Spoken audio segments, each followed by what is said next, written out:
Bismillahirrahmanirrahim. Assalamualaikum warahmatullahi wabarakatuh.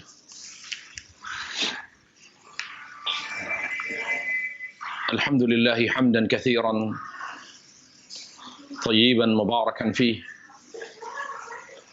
kama yuhibbu rabbuna wa yarda. Wassalatu wassalamu ala Rasulillah wa ala alihi wa sahbihi wa man tabi'a bihudahu ila yaumiddin. Amma ba'd. Para pemirsa TV Raja dan para pendengar Radio Raja, ikhwani wa akhwati fillah, rahimani wa rahimakumullah. Alhamdulillah, di sore hari yang cerah ini dan di akhir dari 10 hari kedua Ramadan yang di mana kita akan memasuki babak terakhir atau 10 hari terakhir Ramadan yang merupakan babak final kita untuk berlomba-lomba beramal ibadah, berlomba-lomba fastabiqul khairat, untuk mendekatkan diri kepada Allah Subhanahu wa taala, khususnya untuk menggapai malam Lailatul Qadar. Dan kita memohon kepada Allah Subhanahu wa taala agar Allah tabaraka wa taala senantiasa memberikan taufik kepada kita dan juga memberi kita kesehatan, terutama kekuatan hidayah, agar kita senantiasa berada di atas tauhid, berada di atas sunnah. Kemudian juga kita mohon kepada Allah Subhanahu wa taala, karena doa yang sangat kita harus perbanyak pada saat ini adalah doa memohon kepada Allah Jalla wa Ala sebagai Rabbul Alamin, satu-satunya Rabb, satu-satunya Rabb yang bisa mengangkat wabah penyakit ini. Oleh karenanya, para pemirsa dan para pendengar yang dimuliakan Allah Subhanahu wa taala, marilah kita senantiasa memperbanyak doa kepada Allah Jalla wa Ala agar Allah segera mengangkat dan menghentikan wabah penyakit ini, sehingga kita bisa beribadah kepada Allah Subhanahu wa taala dengan tenang, dengan nyaman, dengan normal. Dan semoga Allah Subhanahu wa taala memberikan kesabaran kepada kita semua kaum muslimin, terutama yang betul-betul mengalami ujian dan musibah yang sangat berat di masa pandemi ini. Dan juga kita bersyukur kepada Allah Subhanahu wa taala agar Allah Subhanahu wa taala senantiasa menguatkan hati kita, mengokohkan jiwa kita, dan Allah Subhanahu wa taala dengan kita selalu bersyukur, Allah senantiasa mencurahkan rahmat-Nya kepada kita. Ma'asyiral muslimin, para pemirsa dan para pendengar yang dimuliakan Allah Subhanahu wa taala, kita pada kesempatan yang berbahagia ini kita akan melanjutkan kajian kita membahas buku ensiklopedi doa, dzikir dan amalan sehari semalam, yaitu bab dzikir setelah sholat fardu. Bab dzikir ini, yaitu bab dzikir setelah sholat fardu, adalah bab yang sangat penting untuk kita bahas, karena dengan kita senantiasa merutinkan dzikir setelah salat fardu, maka kita termasuk orang-orang yang banyak berzikir kepada Allah Jalla wa Ala. Artinya kita telah mengamalkan perintah Allah Subhanahu wa taala untuk banyak berzikir kepadanya Subhanahu wa taala. Allah Jalla wa Ala memerintahkan kita untuk banyak berzikir seraya berfirman, "Ya ayyuhalladzina amanu dzkurullaha dzikran katsira." Wahai orang-orang yang beriman, banyaklah kamu berzikir kepada Allah. Banyaklah kalian berzikir kepada Allah. Ibnu Abbas radhiyallahu an menjelaskan makna dzikran katsira. Makna zikir, berzikir yang banyak. Jadi seorang mukmin yang berzikir atau yang banyak berzikir kepada Allah Tabaraka wa Ta'ala, kata beliau radhiyallahu an, yang pertama, yang selalu menjaga zikir pagi petang. Yang kedua, yang selalu merutinkan zikir setelah salat fardu. Yang ketiga, jadi orang yang banyak berzikir kepada Allah Jalla wa'ala adalah yang selalu membaca doa di awal amal dan di akhir amal. Tentu doa yang dimaksud doa yang sesuai dengan doa Rasulullah sallallahu alaihi wasallam. Jadi 3 zikir ini merupakan zikir terbaik. Dan banyak para ulama yang menguatkan penjelasan Ibnu Abbas tersebut. Tentu zikir terbaik secara mutlak adalah Al-Quran. Al-Quranul Karim huwa afdhalu dzikri 'al itlaq. Jadi Al-Quranul Karim, membaca Al-Quranul Karim merupakan zikir terbaik secara mutlak. Setelah itu, zikir pagi petang. Kemudian, zikir setelah sholat fardu. Lalu, selalu berdoa. Misal, ya, ketika kita bangun tidur, membaca doa seperti doa Nabi SAW. Kemudian ketika kita akan masuk kamar mandi di pagi hari, kita kemudian membaca doa sebelum masuk kamar mandi. Lalu kita juga setelah selesai dari kamar mandi, keluar dari kamar mandi, kita membaca doa. Dan semuanya dibaca sesuai dengan doa Nabi SAW. Maka dengan menjaga 4 zikir ini, selalu membaca Quran, selalu membaca zikir pagi petang, senantiasa merutinkan zikir setelah salat fardu, dan selalu membaca doa-doa Nabi SAW yang sahih, maka dengan demikian insyaallah ta'ala kita tergolong orang-orang yang banyak berzikir kepada Allah Jalla wa'ala, sebagaimana yang diterangkan oleh Ibnu Abbas, oleh Ibnu Salah, oleh Al-Khattabi, dan para ulama-ulama yang lain.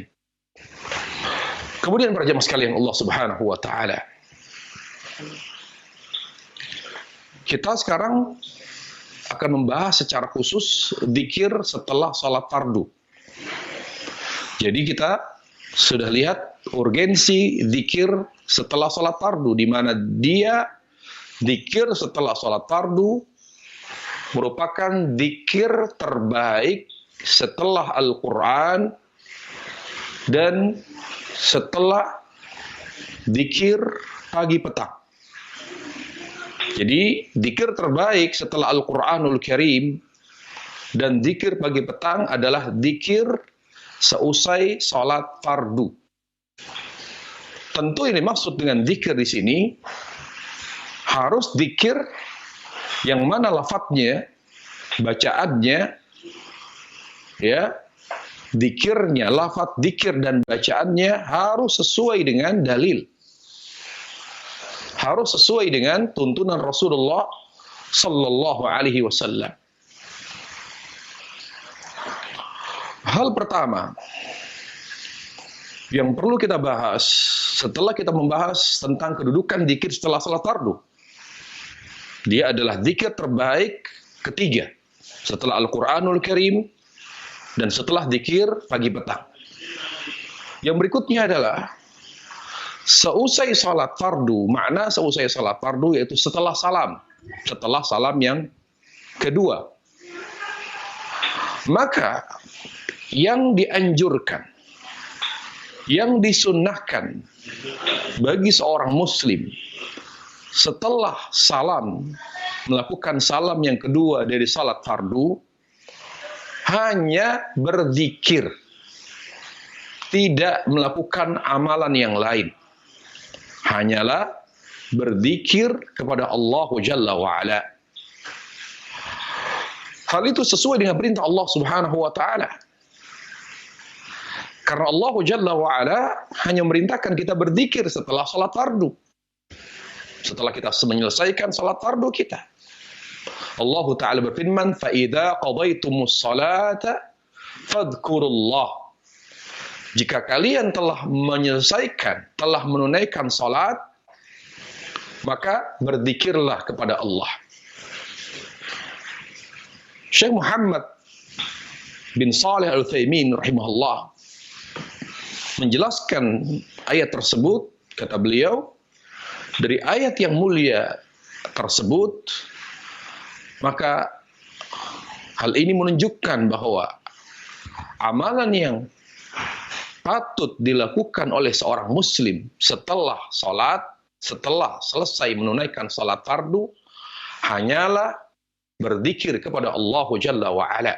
Karena Allah katakan, فَإِذَا قَضَيْتُمُ الصَّلَاةَ فَاذْكُرُوا اللَّهِ. Apabila kalian telah menunaikan salat fardu, maka berzikirlah. Al-Imam Nawawi rahimahullahu ta'ala bahkan menukil ijma' sebagaimana yang disebutkan dalam kitab beliau Al-Adhkar, ya. Beliau mengatakan dalam kitab beliau Al-Adhkar, ajma'al ulama' ala istihbab dzikri ba'da shalah. Seluruh ulama sepakat, tidak ada khilaf di antara para ulama. Tidak ada perbedaan pendapat di kalangan para ulama bahwa amalan yang dianjurkan untuk diamalkan oleh seorang muslim, baik itu laki-laki maupun perempuan, setelah selesai menunaikan salat fardu adalah berzikir kepada Allah Tabaraka wa Ta'ala. Sampai sini mudah-mudahan jelas penjelasan tentang sunnahnya hanya berzikir setelah salat fardu. Berarti berdoa, melakukan doa setelah salat secara langsung atau setelah berzikir merupakan amalan yang tidak sesuai dengan tuntunan Rasulullah SAW. Apalagi dirutinkan. Ya, apalagi dirutinkan. Tetapi kalau hanya dilakukan sekali-kali, ya, sifatnya spontan, ya, sifatnya spontan karena pada saat itu dia memiliki hajat atau ada hal, atau ada dorongan hati, atau ada kebutuhan, atau ada kepentingan yang membuatnya terdorong untuk berdoa secara spontan, maka tidak mengapa. Ya, para ulama tidak menganggap itu terlarang. Tetapi kalau sudah menjadikan sebagai suatu ratibah atau wirid, menjadi suatu kebiasaan, rutinitas, selalu berdoa seusai salat fardu, maka para ulama menganggap amalan tersebut merupakan amalan bid'ah, amalan yang bertentangan dengan petunjuk Rasulullah SAW. Kemudian para jemaah sekalian, para pemirsa dan para pendengar yang dimuliakan Allah Subhanahu wa Ta'ala. Para ulama ketika membahas tentang lafaz atau bacaan, ya, ketika membahas tentang bacaan atau bagaimana cara membaca, apakah membaca dzikir setelah salat fardu dibaca dengan jahar, yaitu diangkat suaranya, atau dengan disirkan, direndahkan suaranya. Tentang masalah ini, yaitu apakah disunnahkan menjaharkan bacaan kita ketika berzikir setelah salat fardu atau merendahkan suara, Masalah ini adalah masalah yang perselisihkan oleh para ulama. Ada dua pendapat dalam hal ini. Ya, ada dua pendapat. Pendapat yang pertama adalah pendapat sebagian mazhab Hanafi, sebagian ulama Hanafi, dan pendapat mayoritas ulama-ulama terakhir dari mazhab Hambali. Dan pendapat ini dikuatkan oleh Syekhul Islam Taimiyah, Ibnu Hazm, Syekh bin Bas, Syekh Utsaimin, dan juga fatwa Lajnah Daimah, yaitu menguatkan sunnahnya menjaharkan dzikir setelah salat fardu. Menjaharkan dzikir setelah salat fardu, yaitu mengangkat suara. Dalilnya adalah hadis Ibnu Abbas, di mana Ibnu Abbas radhiyallahu an dalam hadis yang riwayat Imam Bukhari Muslim dikatakan, beliau berkata, anna raf'as sauti bidzikr hina yansarifu an-nas min al-maktubah ala ahdi Rasulillah sallallahu alaihi wasallam. Qala Ibnu Abbas, kuntu a'lamu idan sarafu bidzalika idza sami'tu. Wa fi lafdhin ma kunna na'rifu inqida'a salati Rasulillah sallallahu alaihi wasallam illa bitakbir. Jadi mengangkat suara setelah berzikir atau mengangkat suara setelah salat, yaitu ketika berzikir. Jadi setelah salat fardu, pada saat berzikir di zaman Rasulullah sallallahu alaihi wasallam merupakan sunnah. Jadi ini adalah hadis marfu karena dinisbatkan kepada zaman Nabi sallallahu alaihi wasallam ala ahdi Rasulillah sallallahu alaihi wasallam. Dan beliau berkata, itulah yang saya ketahui. Beliau mengatakan itulah rutinitas, ya, kebiasaan yang saya ketahui dan yang sering saya dengar, yaitu di mana Rasulullah SAW dan para sahabatnya setiap selesai salat fardu maka mereka berzikir dengan mengangkat suara mereka. Ya. Kemudian juga hadis Mughirah bin Syu'bah, di mana dia berkata, sami'tu an-nabiy sallallahu alaihi wasallam yaqulu idza qada as-salah la ilaha illallah wahdah la syarikalah. Di mana Mughirah bin Syu'bah berkata, saya pernah mendengar Nabi sallallahu alaihi wasallam setelah selesai dari salat fardunya beliau berucap la ilaha illallah wahdahu la syarikalah, dan terdengar suara bacaan beliau oleh para sahabat yang ada di belakang beliau. Artinya beliau membaca la ilaha wahdahu la syarikalah dengan mengangkat suara beliau. Ya. Dan ini adalah sebagaimana yang saya katakan pendapat dari sebagian ulama dari kalangan Hanafiyah dan para ulama-ulama terakhir dari madhab Hambali. Dan pendapat ini dikuatkan oleh Syekhul Islam Taimiyah, oleh Syekh bin Bas, Syekh Utsaimin, dan Lajnah Daimah. Namun ya ikhwatul iman, mayoritas ulama justru tidak memandang amalan tersebut sunnah. Mayoritas ulama ya tidak menganggap berzikir setelah salat fardu dengan mengangkat suara termasuk sunnah Rasulullah sallallahu alaihi wasallam. Bahkan Al-Imam Syafi'i rahimahullah dalam kitab beliau mengatakan, menjelaskan ya maksud dari riwayat Ibnu Abbas, riwayat Mughirah bin Syu'bah, dan juga riwayat Ibnu Zubair. Kata Imam Syafi'i rahimahullah, beliau mengatakan dalam kitab anna haditsal jahri bidzikri aqibas shalah innama hiya lit-ta'lim. Jadi hadis-hadis yang menganjurkan untuk mengangkat suara ketika berzikir setelah salat,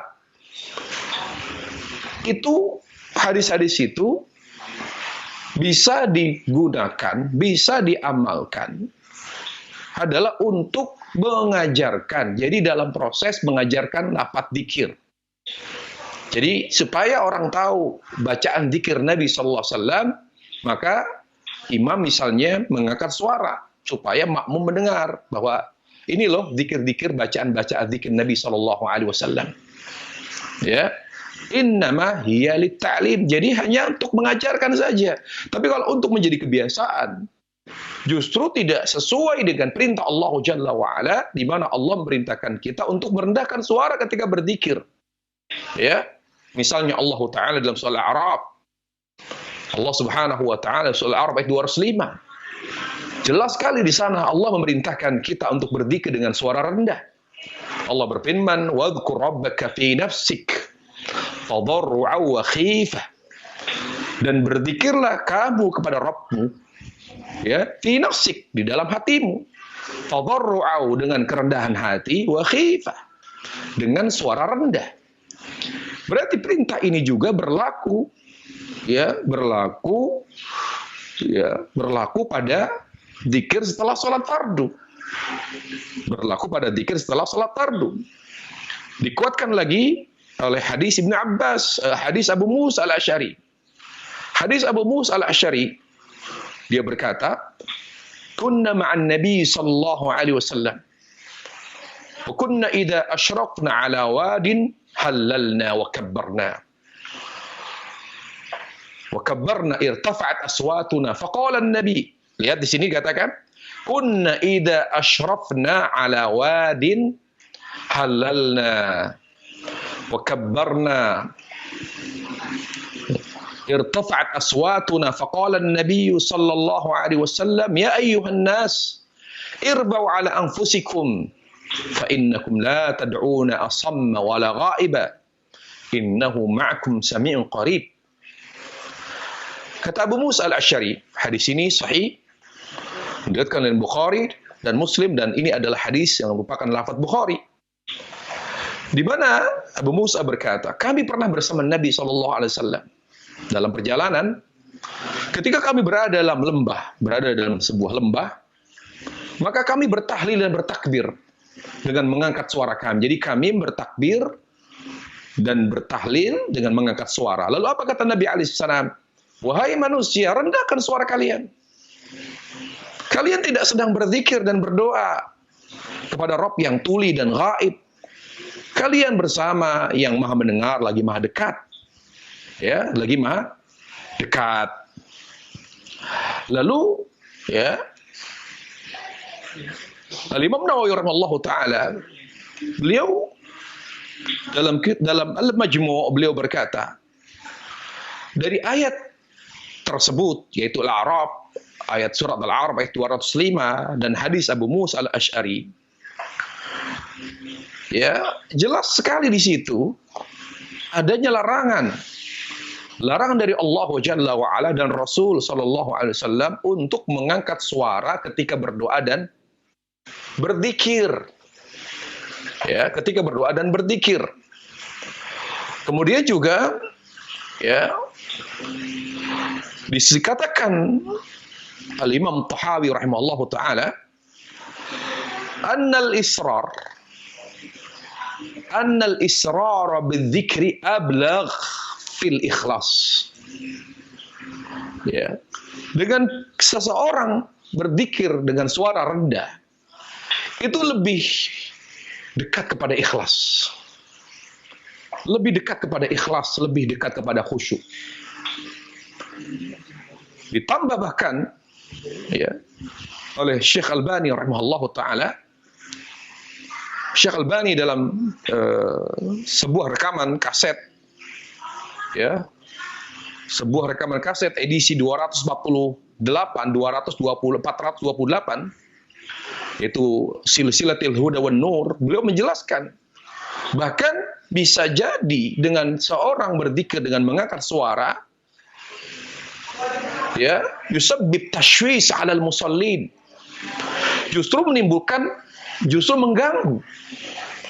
mengganggu sebagian yang lain yang berzikir tidak dengan mengangkat suara, di mana mereka berzikir masing-masing, tidak dikomandoi, tidak berjamaah, tidak bersama, zikir sendiri-sendiri, Tetapi ada yang berzikir dengan mengangkat suara. Akhirnya mereka yang berzikir, ya, berzikir dengan tidak mengangkat suara sangat merasa terganggu.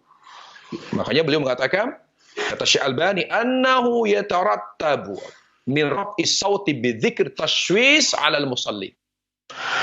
Bisa jadi dengan mengangkat suara, ya, dengan mengangkat suara ketika berzikir setelah salat fardu akan mengganggu yang lain, jamaah yang lain yang berzikir namun tidak mengangkat suara. Wallahu a'lam dalam hal ini, wallahu a'lam, mana yang lebih dekat? Yang lebih dekat adalah wallahu a'lam tidak dengan mengangkat suara. Tidak dengan mengangkat suara. Jadi berzikir dengan suara rendah dilakukan sendiri-sendiri masing-masing. Tetapi ketika kita ingin menghidupkan sunnah atau ingin, ya, memperkenalkan zikir sunnah, zikir yang sesuai dengan sunnah Rasulullah, karena memang zikir di situ memang artinya misalnya di sebuah masjid, musola, di sebuah masyarakat, mereka sangat tidak mengenal zikir Nabi Sallallahu Alaihi Wasallam. Mereka tahunya zikir itu setelah salat adalah membaca Al-Fatihah, membaca beberapa ayat terakhir dari Al-Baqarah, ya. Jadi tidak mengenal lafaz atau bacaan-bacaan zikir Nabi Sallallahu Alaihi Wasallam. Maka kita, ya, perlu mengangkat suara untuk memperkenalkan, memperdengarkan kepada mereka lafaz-lafaz, bacaan-bacaan zikir Nabi Sallallahu Alaihi Wasallam. Ini penting sekali. Adanya kebutuhan yang mendesak untuk memperkenalkan mereka bacaan zikir Nabi. Supaya mereka tahu bahwa Al-Fatihah bukan bagian dari zikir Nabi setelah salat fardu. Supaya mereka tahu bahwa surat atau Al-Quran, ayat Al-Quran, tidak ada yang disunnahkan untuk dijadikan sebagai bacaan zikir setelah salat fardu kecuali hanya ayat kursi, Al-Falaq, An-Nas, dan Al-Ikhlas. Adapun zikir-zikir setelah salat fardu yang beredar, adanya surat ini dan surat itu yang tidak ada dalilnya, maka amalan-amalan atau zikir-zikir setelah salat fardu yang beredar di tengah masyarakat daripada buku-buku, panduan-panduan, al-ma'thurat, yang menghadirkan di situ surat-surat tertentu, ayat-ayat tertentu, maka kita katakan semua itu bukan bagian dari zikir Nabi Sallallahu Alaihi Wasallam setelah salat fardu. Karena yang sahih dari Nabi Sallallahu Alaihi Wasallam dengan dalil secara khusus hanya ayat kursi, hanya surat Al-Falaq, An-Nas, dan Al-Ikhlas yang dijadikan oleh Nabi Sallallahu Alaihi Wasallam, yang dijadikan Nabi Sallallahu Alaihi Wasallam bacaan di zikir setelah salat fardu. Kemudian para jemaah sekalian, para pemirsa dan para pendengar yang dimuliakan Allah Subhanahu wa taala. Ya. Jadi sudah kita sudah membahas tentang bagaimana duduk perkara menjaharkan atau mensirkan suara kita ketika berzikir. Jadi yang sahih adalah tidak menjaharkan. Tetapi kalau memang kita sekali-kali ingin menjaharkan, tidak mengapa. Apalagi tidak ada atau tidak menimbulkan kegaduhan, tidak mengganggu orang yang ada di kanan kiri kita, atau orang yang ada di sekitar kita, atau kita misalnya hanya beberapa orang saja, atau sudah terbiasa dengan zikir secara diangkat suaranya, maka tidak mengapa. Tapi kalau memang hal itu menimbulkan kegaduhan atau mengganggu, maka tinggalkan amalan tersebut, ya, karena kita juga harus bukan hanya kita mengamalkan satu amalan, tapi juga kita harus memperhatikan, ya, keadaan, memperhatikan jamaah yang lain, jangan sampai karena kita memaksakan suatu amal akhirnya malah menimbulkan keributan, menimbulkan fitnah dan lain sebagainya. Jadi wallahu a'lam, lebih baik kita lebih sering tidak berzikir secara jahar. Berzikir saja, ya, secara sir, ya, kecuali memang kita ingin mengamalkan itu sekali-kali, atau kita ingin mengamalkannya karena adanya suatu hal yang mendesak, seperti tadi mengajarkan kepada kaum muslimin bacaan zikir Nabi Sallallahu Alaihi Wasallam dan kebutuhan yang lain. Wallahu taala a'lam. Kemudian para jemaah sekalian yang dimuliakan Allah Subhanahu wa taala. Sekarang kita bahas, ya, bacaan. Nah, ini perlu. Para ulama berbeda pendapat tentang amalan setelah dan sebelum salam dari salat fardu.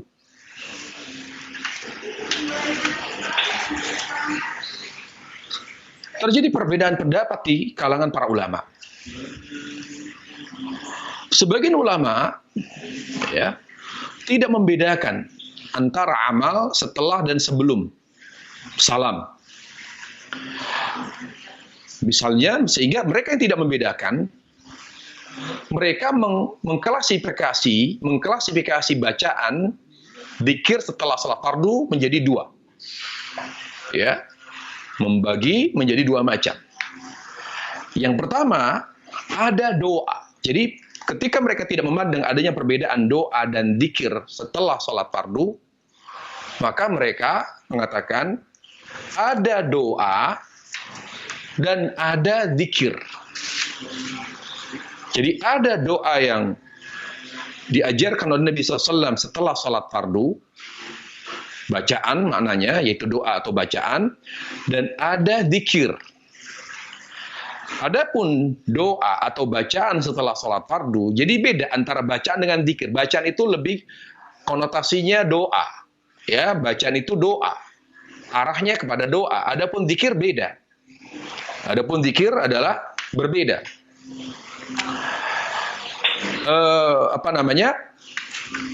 Dan ini adalah pendapat jumhur. Jadi doa setelah salat fardu adalah berikut ini. Yang pertama adalah bacaan Allahumma antas salam. Yaitu pertama astagfirullah, astagfirullah, astagfirullah. Jadi sebagian ulama menganggap ya astagfirullah, astagfirullah, astagfirullah, Allahumma antas salam wa minkas salam tabarakta ya dzal jalali wal ikram adalah bacaan atau doa. Bacaan ya dan doa. Dalilnya adalah hadis Thauban Maula Rasulullah sallallahu alaihi wasallam, di mana dikatakan oleh Thauban, kana Rasulullah sallallahu alaihi wasallam idan sarafa min salatihi istaghfara thalathan wa qala Allahumma antas salam wa minkas salam tabarak ya dzal jalali wal ikram. Ya, bahwa Rasulullah SAW apabila selesai dari salat fardunya, beliau beristighfar 3 kali dan membaca Allahumma antas salam wa minkas salam tabarakta ya dzal jalali wal ikram. Hadis ini sahih riwayat Muslim. Para ulama menganggap ini adalah bacaan karena maknanya mengandung doa, astagfirullah.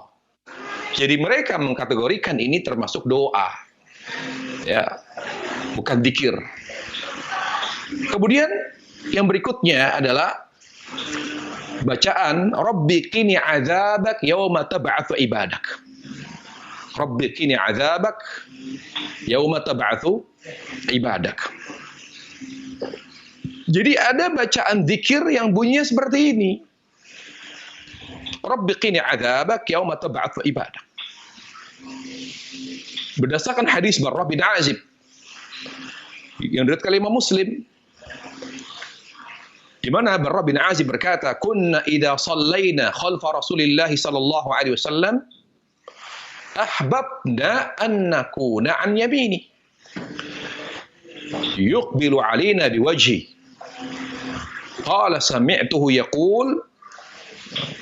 yaqul yani ba'da as-salat Rabbi qini 'adzabak yawma tab'atsu ibadak wa fi riwayah yawma tajma'u ibadak. Kata Barrah bin Azib, kami setelah sholat, ya, setelah kami menyelesaikan sholat di belakang Rasulullah SAW, kami berharap, ya, kami kebanyakan dari kami suka, ya, berada di sisi kanan Rasulullah SAW, di mana beliau SAW setelah sholat beliau selalu menghadapkan wajahnya dan tubuhnya ke arah kami. Lalu beliau setelah mengarahkan, ya, badan dan wajahnya ke arah kami, beliau membaca Rabbi qini adzabak yauma tab'atsu ibadak. Dan ini adalah bacaan zikir yang banyak tidak dikenal oleh kaum muslimin. Padahal ini jelas sekali dalilnya. Berarti ikhwatal iman, bacaan zikir setelah sholat fardu adalah masalah merupakan masalah yang luas. Masalah zikir setelah salat fardu merupakan masalah yang luas. Sehingga tidak boleh seorang muslim, siapapun itu, karena di sana ada khilaf para ulama. Ya, ada banyak sekali khilaf. Karena di sana ada sebab lafaz dubur. Karena para ulama berbeda memahami lafaz dubur, karena ada beberapa hadis yang menyebutkan bacaan-bacaan. Ya, apakah itu bacaan yang dibaca setelah salam atau sebelum salam, karena ada lafaz dubur tadi. Misalnya khilaf para ulama tentang bacaan Allahumma a'inna ala dzikrik. Sebagian ulama menganggap Allahumma a'inna ala dzikrik itu setelah salam. Ada yang mengatakan sebelum salam. Ada yang mengatakan misalnya bacaan Allahumma inni a'udzubika minal bukhli wal jubn wa a'udzubika an uradda ila ardil umr wa a'udzubika fitnatid dunya wa adzabil qabr. Ada yang mengatakan itu dibaca sebelum salam, termasuk bacaan atau doa di tasyahud akhir. Ada yang mengatakan itu dibaca setelah salam, yaitu merupakan bagian dari zikir setelah salat fardu. Ini masalah para ulama yang begitu panjang. Hingga di sini kepada menyaksikan, jangan pernah ada yang mengklaim satu buku zikir bahwa ini zikir yang paling sahih. Jangan menyempit sesuatu yang luas, la tuhajir wasi'ah. Jangan pernah mengklaim satu buku zikir salat fardu, ya, zikir setelah salat fardu dan zikir pagi petang. Diklaim salah satu buku adalah zikir yang paling sahih. Tidak pantas seperti itu para jemaah. Karena sikap tersebut tidak lain dan tidak bukan didorong oleh ta'assub. Didorong oleh dangkalnya wawasan kita dalam mengetahui tentang permasalahan zikir. Ya. Nanti kita akan berikan contoh betapa luasnya permasalahan zikir setelah salat fardu yang tidak bisa kita persempit. Karena kita maklumi misalnya sebagian ulama menghadirkan sebagian bacaan zikir yang tidak disebutkan para ulama yang lain. Sebagian ustaz menyebutkan bacaan-bacaan zikir yang tidak disebutkan oleh ustaz yang lain dalam buku zikirnya. Itu tidak berarti zikir ini yang ditulis oleh syekh fulan, alim fulan, ustaz fulan lebih sahih daripada zikir yang lain. Masing-masing memiliki alasan, tapi yang paling penting adalah saling menghargai. Ketika seorang penyusun buku zikir dengan keyakinannya bahwa inilah yang lebih dekat pada dalil, dengan istihadnya, tidak masalah. Tetapi yang menjadi muridnya, yang mengamalkannya, tidak boleh menyalahkan yang lain. Ini masalah. At-takhti'ah syai'un akhar. Menyalahkan, ini permasalahan yang lain, tidak bisa dibiarkan. Saling menghargai. Jangan mengklaim bahwa ini lebih sahih. Tidak demikian para jemaah sekalian Allah Subhanahu wa taala. Nanti kita akan buktikan bahwa permasalahan zikir setelah salat fardu adalah permasalahan yang sangat luas. Ini contohnya. Bacaan zikir Rabbi qini adzabak yauma tab'atsu aw yauma tajma'u ibadak jarang sekali disebutkan di buku zikir-zikir yang beredar di kalangan kaum muslimin, bahkan di buku zikir sunnah sekalipun. Kemudian yang termasuk dikategorikan para ulama doa, ya, bacaan atau doa adalah Allahumma inni ala dzikrik wa syukrik wa husni ibadatik. Nah, ini salah satu, ya, permasalahan yang menjadi polemik di kalangan para ulama. Apakah Allahumma inni ala dzikrik adalah bacaan zikir atau doa akhir tasyahud? Ini luas para jamaah Allah Subhanahu wa taala. Sehingga kita tidak boleh menyalahkan mereka membaca Allahumma inni ala dzikrik wa syukri husni ibadatik di bacaan zikir setelah salat fardunya. Juga kita tidak bisa menyesatkan orang yang menjadikan Allahumma inni ala dzikrik sebagai doa di akhir tasyahud. Ya, seperti itu para jemaah sekalian Allah Subhanahu wa taala. Karena jelas sekali, mari kita lihat hadis Mu'adz bin Jabal. Hadis Mu'adz bin Jabal di sana dia berkata, "Inna Rasulullah sallallahu alaihi wasallam akhadha bi yadi wa qala ya Mu'adz, wallahi inni la uhibbuk. Wallahi inni la uhibbuk." فقال أوصيك يا معاذ لا تدعنا في دبر كل صلاة تقول اللهم إني على ذكرك وشكرك حسن عبادتك. Ya, di mana Rasulullah SAW menggenggam tangan Mu'adz bin Jabal. Lalu Rasulullah SAW berkata, "Ya Mu'adz, demi Allah saya mencintaimu. Saya mencintaimu. Demi Allah saya mencintaimu." Itu mencintai Mu'adz karena Allah.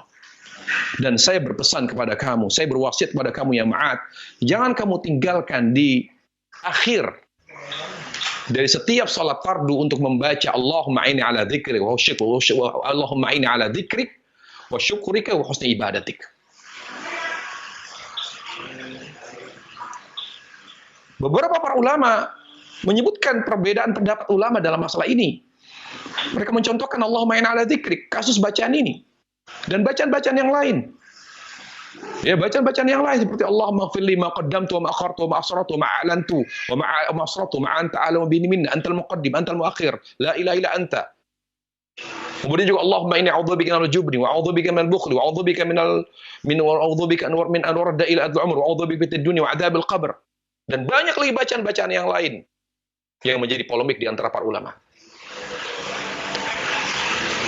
Gara-gara lafaz dubur dari hadis, dari lafaz hadis Rasulullah SAW. Disebutkan oleh Imam Ibnu Hajar Fathul Bari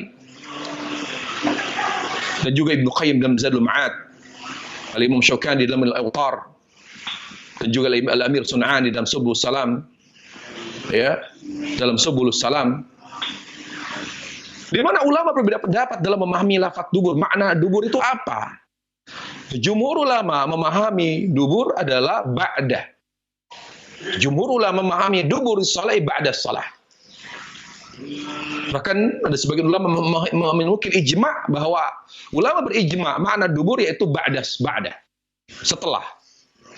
Sebagian ulama memahami, ba'dul a'immatul hadis memahami ba'd yaitu dubur maknanya adalah qabla khuruj. Qabla khuruj minas salah. Ada jumhur memahami duburus salah yaitu ba'da salah. Sebagian mengatakan qabla khuruj minas salah. Sebagian ulama yang memahami bermakna dubur itu qabla khuruj minas salah seperti yang dikuatkan oleh Syekhul Islam Taimiyah, Syekh Utsaimin dan para ulama yang lain. Bahkan Syekh Utsaimin meletakkan kaidah. Syekh Muhammad Shalih Utsaimin rahimahullah meletakkan kaidah dalam Syarah Riyadhus Shalihin, dalam kitab beliau Syarah Riyadhus Shalihin, beliau meletakkan kaidah. Begini kaidah yang beliau letakkan. Al-qa'idatu fiha annahu idza kana al-madhkuru adhkaran fa innahu yakunu ba'da as-salam. Wa idza kana al-madhkuru du'aan fa innahu yakunu qabla as-salam. Kata beliau, kaidah, amalan sebelum salam namanya doa. Amalan setelah salam namanya dzikir. Jadi beliau termasuk ulama yang menganggap setelah salat namanya dzikir, walaupun itu bacaan atau doa. Jadi amalan sebelum salam adalah doa, amalan setelah salam adalah dzikir. Bisa dilihat dalam kitab beliau Riyadhus Shalihin jilid 5 halaman 499. Demikian ikhwatul iman, ya, karena permasalahannya sangat panjang. Mungkin kita akan membahas kembali materi ini, insyaallah ta'ala kita akan bahas, karena memang saya pikir kita harus melanjutkan permasalahan ini di pertemuan yang berikutnya, insyaallah. Di pertemuan yang akan datang, insyaallah ta'ala kita akan tuntaskan, ya, semua masalah terkait dengan dzikir seusai sholat fardu, yang insyaallah ta'ala yang demikian itu dari harapan saya dengan pembahasan ini memperluas wawasan kita tentang dzikir, tentang masalah dzikir setelah salat fardu. Kemudian juga agar, ya, kita lebih menyadari betapa pentingnya kita berzikir sesuai dengan dzikir Nabi sallallahu alaihi wasallam. Karena ketahuilah para jemaah sekalian, Syekhul Islam Taimiyah radhiyallahu taala mengatakan, semua amal apapun itu, baik yang ringan maupun yang berat, tidak akan melahirkan manfaat dunia akhirat kecuali amal yang sesuai dengan sunnah Rasulullah sallallahu alaihi wasallam. Maka oleh karena itu, dzikir setelah salat fardu dengan segala keutamaan yang tersebut dalam hadis, Tidak ada manfaat, tidak ada faidahnya. Baik itu manfaat dunia, manfaat akhirat. Selama dzikir kita, bacaan dzikir kita setelah salat fardu tidak sesuai dengan dzikir Nabi Shallallahu Alaihi Wasallam. Tetapi ketika ada khilaf di antara ulama, maka kita tidak boleh saling menyalahkan, tidak boleh saling menyesatkan, tidak boleh mengklaim lebih sahih, yang ini lebih salah, lebih keliru. Tidak demikian para jamaah. Tapi saling menghargai, ya, saling menghargai. Tetapi apabila ada yang mengamalkannya, maka jangan dihalangi. Apalagi amalan tersebut oleh sebagian ulama dianggap sebagai suatu amal yang berdasarkan hadis. Karena beberapa amal, misalnya bacaan, ya, di dzikir pagi petang ada bacaan hasbi Allah la ilaha illahu alaihi tawakkaltu wa rabbul arsyil azim. Ya, khilaf para ulama, apakah ini adalah bagian dari dzikir pagi petang atau tidak? Sebabnya adalah khilaf tentang tashih dan tad'if hadis hasbi Allah. Maka kita katakan yang sebaiknya, yang sepatutnya, kita tidak lagi mengamalkan amalan dzikir, baik itu dzikir setelah salat fardu maupun dzikir pagi petang, yang disepakati para ulama akan lemahnya hadis yang menyebutkan dianjurkan bacaan dan dzikir tersebut. Tetapi kalau tidak ada kesepakatan, artinya para ulama masih berbeda pendapat baina tad'if wa baina tahsin aw tashih, maka sebaiknya amalan yang tersebut dalam hadis untuk diamalkan di dzikir setelah salat fardu atau di dzikir pagi petang sebaiknya tidak ditinggalkan, apalagi dianggap sebagai suatu amalan yang tidak sesuai dengan sunnah, karena ini merupakan sikap yang terburu-buru. Ingat ya ikhwatal iman, kata Nabi SAW, al-ajalatu minasyaitan, sikap terburu-buru adalah bagian dari syaitan, adalah bagian atau dari merupakan perilaku syaitan. Wallahu ta'ala alam. Saya kira materi sampai sini saja. Wabillahi taufiq hidayah. Insyaallah kita lanjutkan di pertemuan berikutnya. Wabillahi taufiq hidayah. Wassallallahu wasallam wa barak ala nabiyina Muhammad wa ala alihi wa sahbihi wasallam. Walhamdulillahi rabbil alamin.